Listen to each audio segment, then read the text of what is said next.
27 अगस्त 2025 तारीख वही थी, लेकिन हालात बदले हुए। अमेरिका के राष्ट्रपति डोनाल्ड ट्रंप ने भारत पर आर्थिक हमला बोला। भारत से आने वाले सामान पर 50% तक का भारी भरकम टैरिफ लगाया। सवाल ये था कि क्या भारत दबाव में झुकेगा या फिर एक नई कहानी लिखेगा ताकत और आत्मनिर्भरता की।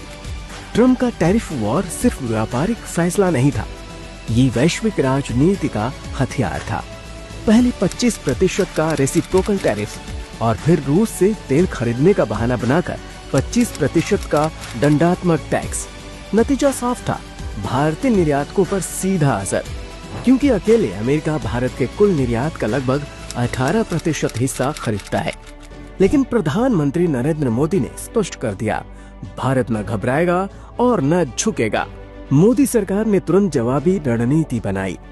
सबसे पहले 25,000 करोड़ रुपए का राहत पैकेज। इसके तहत निर्यात प्रोत्साहन मिशन शुरू किया गया, जो अगले 6 साल तक चलेगा। इस पैकेज का मकसद सिर्फ आर्थिक मदद नहीं, बल्कि नीति सहयोग और तरलता देना था, ताकि निर्यातक वैश्विक अस्थिरता से उभर सके।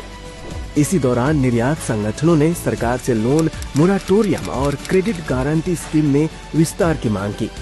वित्त मंत्री निर्मला सीतारमण ने साफ कहा, सरकार हर कीमत पर व्यापारियों और श्रमिकों के साथ खड़ी है। कपड़ा उद्योग को राहत देने के लिए सरकार ने एक और बड़ा कदम उठाया।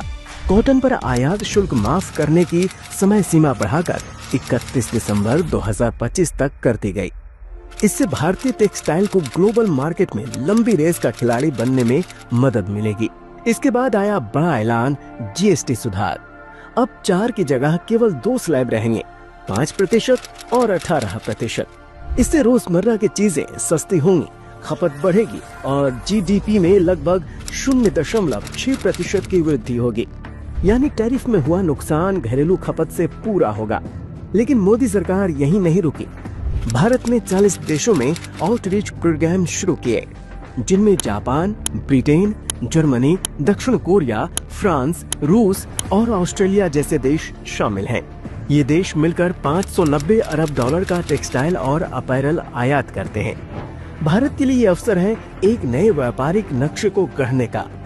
अहमदाबाद से प्रधानमंत्री मोदी का संदेश गूंजा, मेरी सरकार लघु उद्यमियों का, किसानों का, पशुपालकों का कभी भी अहित नहीं होने देंगे। दबाव कितना ही क्यों न आए, हम झेलने की अपनी ताकत बढ़ाते जाएंगे। ये सिर्फ राजनीतिक घोषणा नहीं थी, बल्कि साफ संकेत था कि भारत अब रक्षात्मक नहीं, बल्कि आक्रामक आर्थिक नीति अपनाने जा रहा है। तो क्या ये लड़ाई भारत बनाम अमेरिका की है? नहीं, ये संघर्ष आत्मनिर्भरता बनाम निर्भरता का है। भारत ने दिखा दिया है कि हर दबाव एक नए अवसर का रास्ता खोलता है। आज की ये जंग साबित करती है, भारत झुकने वाला नहीं, बल्कि हर चुनौती को ताकत में बदलने वाला राष्ट्र है।